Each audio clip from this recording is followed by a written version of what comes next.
কারোর জন্য বিয়ে করা ফরজ, কারোর জন্য সুন্নাত, কারোর জন্য নফল, কারোর জন্য হারাম। আর রাখবে তার ব্যক্তি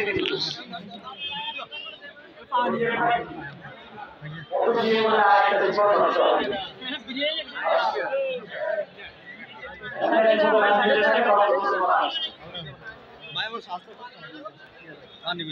পারিবারিক কাজে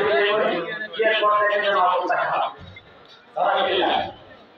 বাকি জীবন প্রতিদানের দোকানে খাল খাল গোপন থাকতে যাচ্ছে বলছে আগে তুমি দেখে নাও ঠিক আছে কিনা তুমি ছেড়ে বিয়ে করা কি হালাল সব কাজ নেক্সট কাজ অবশ্য আমাদের দেশে কিছু মোটিভেশন ভুলটা দেয় চা বিয়ে করা সুন্নাত এটা ভুল কথা চা বিয়ে সুন্নাত না চা বিয়ে করা যায় অনুমোদন আছে যে মোটিভেশনে চা বিয়ে করতে মন যায় সে করুক না আমাদের দাওয়াত করে আমরা খাবো রাখতে দাও ভিডিওটা এসে কিন্তু এটা সুন্নাত বলে আস্তিকদের কথা বলার সুযোগ করে দেওয়া তো তার বিরুদ্ধে